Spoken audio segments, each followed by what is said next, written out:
de esta historia es él. Intentaré contar en esta presentación la historia de su hallazgo y qué es este nuevo holotipo.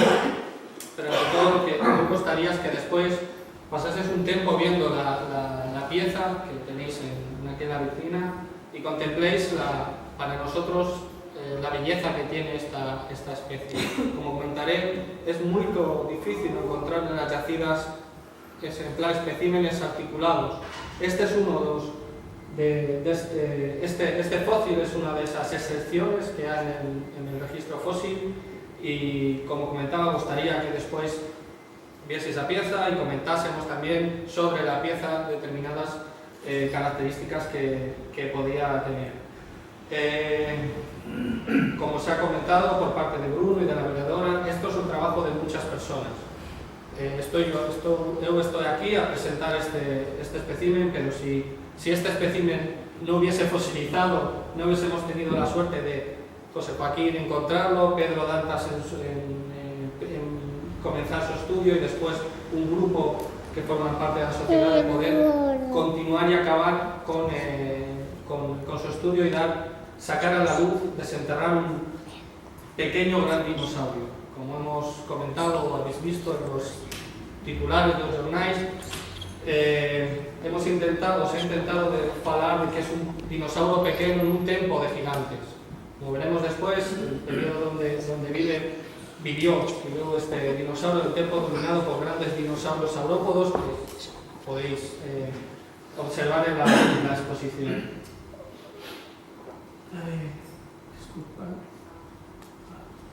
Bueno, la primera pregunta que nos hacemos o que pretende resolver esta exposición es saber quién es este dinosaurio que está expuesto. Después comentaré el porqué y las causas del nombre de este dinosaurio. Pero para resolver esta cuestión, lo importante es recapitular. Ya que estamos trabajando con la historia de los fósiles, pues voy a intentar hablar un poco de la historia del hallazgo de este fósil. Lo que podéis contemplar en esta diapositiva son las arribas donde fue encontrado este ejemplar, en las arribas de Porto das Vacas. Y quería comentar que uno de los registros más importantes de dinosaurios del Jurásico Superior, un periodo hace 150 millones de años, a nivel mundial, está aquí, en la costa del centro-oeste de Portugal, zona de Torres Vedras, Lourinhã, Peniche, toda esa zona es una de las más ricas del Jurásico Superior. Se lleva mucho tiempo trabajando sobre ella y cada vez tenemos más certeza de cómo eran las faunas que vivieron hace 150 millones de años. El ejemplar fue encontrado en un bloque de arenito que, como veis aquí, es este bloque. El tamaño del bloque podría ser medio metro más o menos, tomando un poquito más. Y la primera evidencia, según el señor José Joaquín, fue esta parte de aquí, una serie de vértebras caudales articuladas. Una vez que fue llevado al laboratorio, se empezó a preparar el material y empezó a aparecer partes muy sorprendentes. Como veis aquí, y veremos después, parte de lo que es el pez. Esta labor fue llevada por muchas personas, una de ellas está aquí, es Pedro Dantas, durante muchos años. La preparación ha pasado por muchas personas, era una preparación muy compleja, había estructuras, como veremos después, que se preservan muy poco en el registro fósil, hay muy pocos fósiles que tienen esa estructura y la demora desde 1999, que se descubrió el ejemplar, a la publicación, tiene que ver también en ese proceso de ver cómo era la mejor manera de poder preservar este fósil para los años venideros. Una de las sorpresas que se fueron apareciendo a lo largo de la preparación fue que, aparte de ese conjunto de vértebras, empezó a aparecer lo que es, creo que se dice blanca, la pata de un ejemplar articulado con todos los dedos de la pata izquierda. Una vez que finalizó esa primera fase de preparación, el grupo que trabajamos en él nos preguntamos, bueno, tenemos que trabajar duro para poder ver si tenemos la suerte de poder contar con una nueva especie, o podría ser una especie ya conocida que también aporta mucha información, porque es un evento muy extraño siempre encontrar fósiles. Aunque hay zonas muy ricas, encontrar fósiles es difícil, y más difícil fósiles de dinosaurios en muy buen estado. Una vez que viendo determinadas características vimos que estábamos delante de un dinosaurio, que no era un cocodrilo, no era un pez, no era un tiburón, teníamos que determinar las características que nos llevasen a determinar qué tipo de dinosaurio. En estas diapositivas quería mostrar lo amplio, el gran número de familias, de grupos de dinosaurios que se conocen actualmente. Pues nuestra investigación, o lo que teníamos que intentar saber qué es este fósil, era dónde marcábamos en qué grupo podía pertenecer, o si podía ser un grupo nuevo. ¿De acuerdo? Como todos, o al menos si intentamos exponer los paleontólogos, los dinosaurios se dividen en dos grandes grupos, que creo que todos conocemos. Por una parte, hay dinosaurios de tamaño muy gigantes, los saurópodos muy comunes en las arribas de Portugal, y también dinosaurios carnívoros, terópodos, bípedes de tamaño muy grande, que se alimentaban de estos animales y de otros más pequeños. De las características que vimos de nuestro ejemplar, se eliminaba este grupo de dinosaurios. No compartía ninguno de los caracteres que presentan estos dinosaurios. El otro gran grupo, que se denomina mitisquios, son formas que son herbívoras, formas que se alimentan de plantas. Hay formas que caminan sobre 4 patas y formas que pueden caminar sobre 2 patas o a veces sobre 4 patas. Un grupo conocido aquí en el Jurásico Superior son los estegosaurios, formas con placas y espinas muy llamativos, y luego en este mismo grupo se incluyen otros dinosaurios que aparecen mucho en la televisión, en los films, que son los dinosaurios, por ejemplo, pico de pato, que suelen tener morros en forma como un pato, o estructuras muy llamativas de reclamo. Pues dentro de este grupo, nuestro ejemplar se enmarca en un grupo que se denomina ornitópodo. El nombre deriva el nombre quiere decir pie de ave. Como veréis después, como contemplaréis ahí, tiene un pie muy parecido a una galiña. ¿De acuerdo? Dentro de este grupo de ornitópodos hay muchas formas conocidas en el registro europeo también, donde se incluyen los que os comentaba, esos grupos que son los dinosaurios de pico de pato. Y con las características que encontramos en este fósil, hemos podido determinar que pertenece a un grupo que se denomina driosauridios. Los driosauridios, ¿qué son los driosauridios? Son unos dinosaurios que aparecieron en el Jurásico, que se caracterizan, como veis aquí, por ser formas que caminan sobre dos patas, las 2 patas traseras, ¿de acuerdo? Son formas de tamaño más o menos pequeño, 2-4 metros. El ejemplar que tenéis aquí tiene un comprimento, estimamos un comprimento de 1,5 metros, 1,60 metros, y una altura de unos 50-60 centímetros. Es tamaño como un Perú, parecido a un Perú. Más hay formas un poquito más grandes en el registro norteamericano. Este grupo de dinosaurios, los dinosaurios, se caracterizan por tener cráneos pequeños, cabezas pequeñas, los brazos son cortos en relación a las patas, que son muy grandes, muy largas, con 3 dedos, como veremos ahora, aptas para la carrera, y como comentaba, son formas bípedas que caminan sobre dos patas. Y esencialmente herbívoros, solo se alimentan de pequeñas plantas.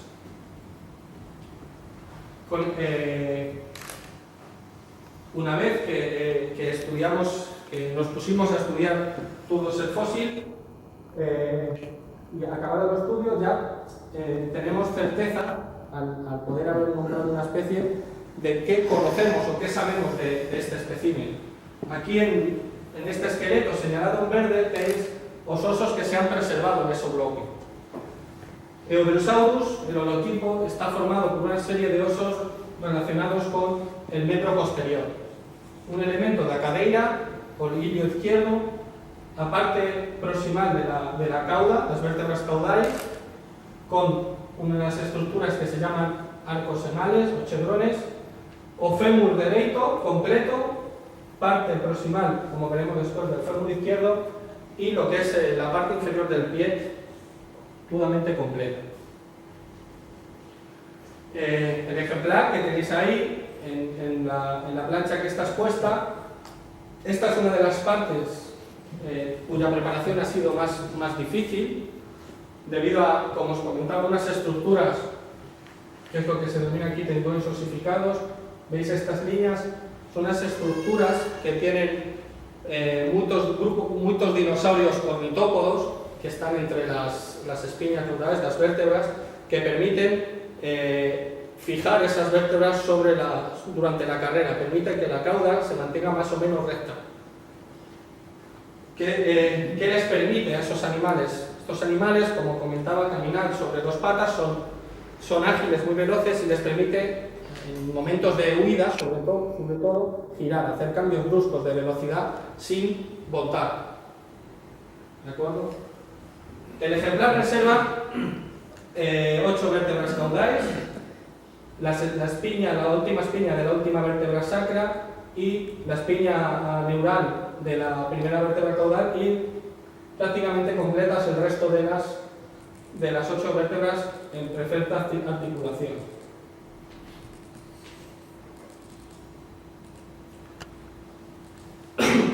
Otro de los osos que nos han permitido también identificar el grupo y que presenta un carácter exclusivo que nos ha permitido definir la especie es el ilio. El ilio izquierdo se ha preservado prácticamente completo.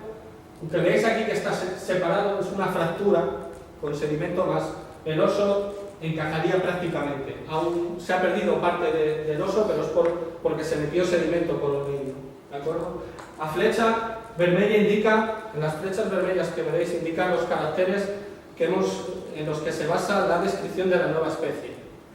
Es común que estos dinosaurios tengan una estructura que no hay traducción, en inglés es brevisel, es una lámina, como veis aquí. En todos los dinosaurios de este grupo, esta lámina es horizontal.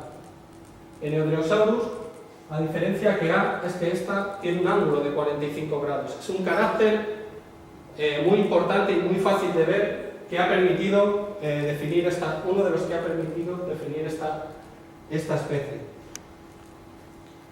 La parte de la pata se ha preservado, como comenté, fémur derecho prácticamente completo, y el fémur izquierdo son la estructura de la región proximal. Lamentablemente, en este oso no hay caracteres que permitan distinguirlo de otros del grupo. Más después comentaré por qué sabemos que es un dinosaurio. ¿De acuerdo? La tibia izquierda prácticamente completa, solo está fracturado la parte proximal. Tampoco tiene caracteres que hayan permitido definir la especie. La fíbula, o nuestro peronio, puede ser, nuestro peronio, también está completa, es muy finina, y tampoco tiene caracteres que nos permitan, que nos hayan ayudado a describir la especie. Más, en otra serie de osos que forman parte de lo que es el tobillo, hay una serie de caracteres diagnósticos. Uno de estos está en los astrágalos. Los astrágalos de los dinosaurios ornitópodos suelen tener un proceso, esta estructura levantada, de distinto tamaño. La característica de Eudrosaurus es que cuando vemos por la parte de detrás, este proceso, no podemos ver la parte de delante. Es común que en el resto de formas, si ves el oso desde la parte de atrás, veas la parte de delante. ¿De acuerdo? Es como si yo pongo mi dedo polegar de esta manera, el Drososaurus tendría una estructura, no me permitiría ver el polegar, más el resto de los osos, el resto de los dinosaurios sí permiten ver el polegar, si vemos desde esta parte. ¿De acuerdo? En el calcáneo, otro de los osos donde se fisa la tibia y la fíbula, ven, presenta una estructura como esta pequeña montañita, cuyo borde es redondeado. Los restos de espécimen, de los restos de dinosaurios, esa estructura es en triángulo con esta estructura en ángulo. Y el último carácter, que es muy importante, debido a que estos osos que se llaman tarsáes distaes normalmente no se preservan en el registro fósil. Eudriosaurus es de los pocos dinosaurios que preservan este oso. Hemos podido comprobar que normalmente a tres tarsáes, Dinosaurus preserva, solo encontramos 2. Pero la curiosidad fue que el tarsal 1 y el 2 estaban fundidos. Eso solo ocurre en especies que han permitido más potentes o más fuertes en la diagnosis de Eudriosaurus. Más quizá los caracteres que muy probablemente podáis ver mucho mejor y comprender están en esta estructura que es OP. Es de los pocos animales que preservan el P completo y dentro del grupo es el único hasta el momento que tiene todo el P completo, con los osos, con los metatarsales completos y todas las falanges.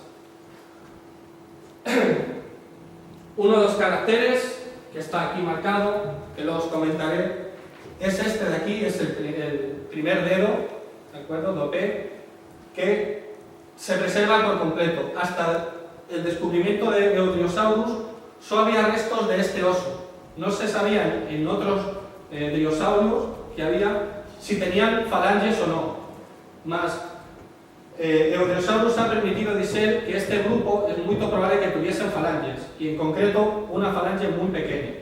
Este es uno de los caracteres mucho más importantes, ¿de acuerdo? Un polegar muy pequeño. Y el otro es, en los osos del talón, a 5 osos. ¿De acuerdo? Aquí tenéis 1, 2, 3, 4, y el quinto, que se posicionaría detrás, es como si en el pulgar lo pongo hacia atrás y no lo veo. En todos los dinosaurios que preservan es recto. En Eudriosaurus, si lo veis aquí, está curvado. ¿De acuerdo? Es otro de los caracteres que permiten una diagnosis de este ejemplar. Como os comentaba, todo eso podemos ver después y comentar sobre el fósil, si quisieren. ¿Por qué sabemos que es un dinosaurio? Los dinosaurios dentro de los ornitópodos son uno de los dinosaurios mucho más fáciles de distinguir en los registros fósil, siempre y cuando encontremos un fémur. Si no encontramos un fémur y buscamos estos dos caracteres, podemos saber si estamos delante de un dinosaurio o de otro dinosaurio. Los dinosaurios preservan claramente en un marcado, veremos después, una fosa a nivel medio de la diáfisis profunda, una depresión muy marcada, muchas veces en forma de lágrima o otras veces redonda. Y el otro carácter, otra estructura, es una estructura que aparece en el fémur que se llama cuarto trocante, relacionada con la inserción de músculos de la vacía y la cauda, que los dinosaurios normalmente, si dividimos el fémur en dos partes, mitad superior y mitad inferior, está situado en la mitad de superior. En el resto de ornitópodos, el cuarto trocante está en la mitad inferior. ¿De acuerdo? Eso una vez que preparamos y vimos el fémur, sabíamos que era un dinosaurio, no teníamos duda. La cuestión ¿era o no una nueva especie? Como os he comentado, con los caracteres hemos conseguido suficiente información para poder definir una especie en base a, como los paleontólogos hablamos al menos 8 autapomorfías, caracteres exclusivos, que no están presentes en otro dinosaurio. También, para saber cuáles eran sus hermanos, hicimos un análisis filogenético de Eudrasaurus con los restos de dinosaurios y vimos que se posicionaba perto de una especie de América del Norte que es Dryosaurus. Dryosaurus es el driosáurido mejor conocido, muchos más restos, esqueletos completos de América del Norte.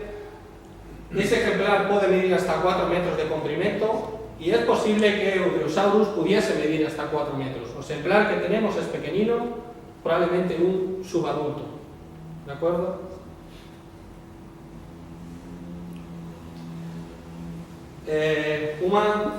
Unas preguntas que nos hacen a los científicos es cuando denominamos una especie, ¿en qué nos basamos para nombrar una especie? Hay muchas formas. Hay cierta libertad siempre que mantengas un código de nomenclatura zoológica y no ofendas. No sé si la palabra en portugués es ofender a alguien con un nombre. Siempre que no ofendas a nadie, suele aceptarse los nombres. En nuestro caso, el nombre fue discutido por varios de la equipa y nos tentamos mostrar en el nombre de este dinosaurio todas las características que lo hacían único, que lo hacían especial con respecto al resto. La primera parte del nombre, Eos, viene de la palabra latina Eos, significa del este, habitante del este. La segunda parte, Dryosaurus, hace referencia a la especie de Norteamérica. ¿Por qué pensamos ese nombre? A pesar de todos los caracteres que lo diferencian, es muy parecido a la forma norteamericana.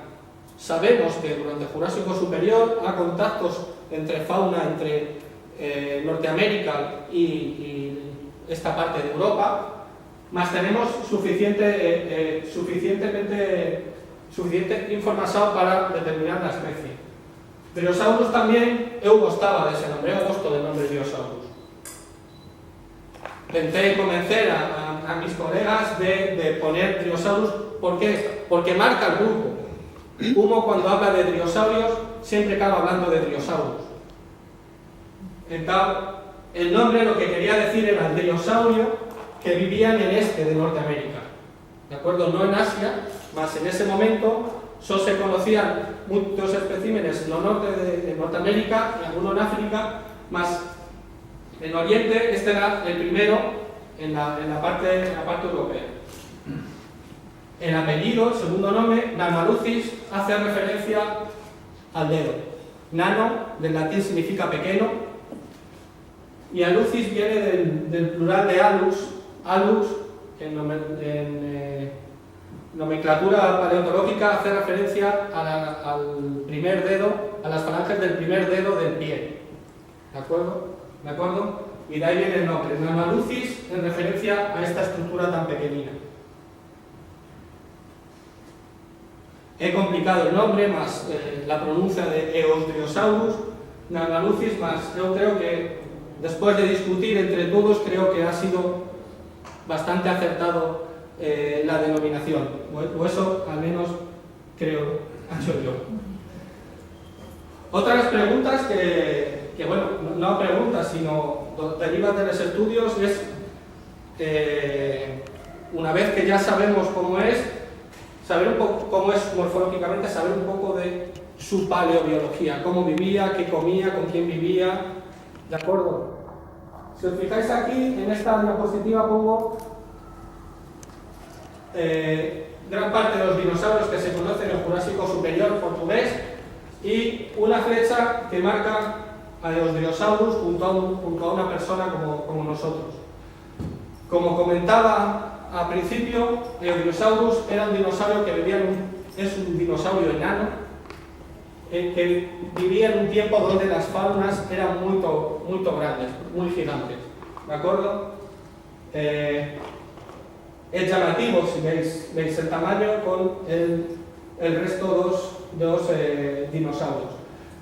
Esto que veis aquí, un árbol de 14 metros, era muy común en lo Jurásico superior, ¿de acuerdo?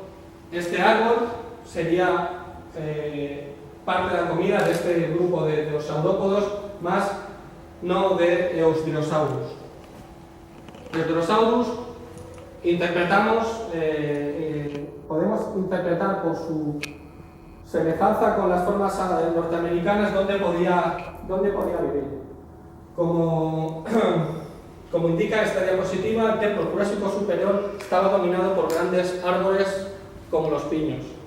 Piños, feitos de tamaño métrico y otras plantas como las cabaliñas, creo que puede ser cabaliñas. Y de todas estas es muy probable que los dinosaurios se alimentase de pequeños feitos y de pequeñas también cabalinas.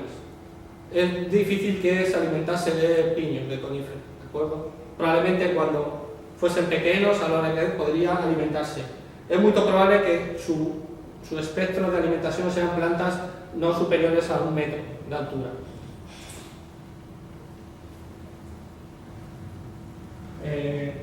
La otra parte de su paleobiología es que nos podemos preguntar es con quién vivió. Sabemos que en el Jurásico superior hay representantes, como he comentado, de estos grupos de dinosaurios. Muy comunes eran los estegosaurios, formas carnívoras muy parecidas, si os fijáis, son también formas bípedas como Allosaurus, depredadores, formas como cantosauridios, ¿de acuerdo? Como Draconis, que está aquí descrito, y grandes saurópodos que al menos se conocen 3 especies como Luriniasaurus. Estas serían parte del resto de la fauna que viven en esta zona de aquí, que como veis, esto es un paleomapa del Jurásico superior. Eudinosaurus viviría en esta estructura, en la pequeña isla que actualmente conforma la península ibérica. Y una de las cosas que una vez que describes el ejemplar es, bueno, tenemos que intentar que el ejemplar, la gente le ponga una cara. Nos hemos interpretado que los dinosaurios podían ser una forma como esta, una forma muy bípeda, patas muy grandes, en el que hemos marcado un dedo pequeñito, un polegar muy pequeñito y con una pequeña cabeza. Esto lo que hemos querido transmitir o interpretamos que podía ser este animal, sabiendo que solo tenemos preservado esta parte de aquí. Más el resto de formas que sí tienen esqueleto completo tienen un cuerpo muy parecido. Y con esto quería finalizar esta interpretación, espero no haber aburrido. He hecho que lo más importante es que ahora veamos el ejemplar, que es el protagonista, y sobre todo quería, antes de terminar, agradecer a todo el grupo que ha formado parte de esta equipa durante tantos años, que con el esfuerzo de todos hemos podido dar nombre y traer a la vida otra vez a una nueva especie de dinosaurio en Portugal y a la primera especie de dinosaurio, primer holotipo de dinosaurio que tiene la colección paleontológica de la sociedad. ¿De acuerdo?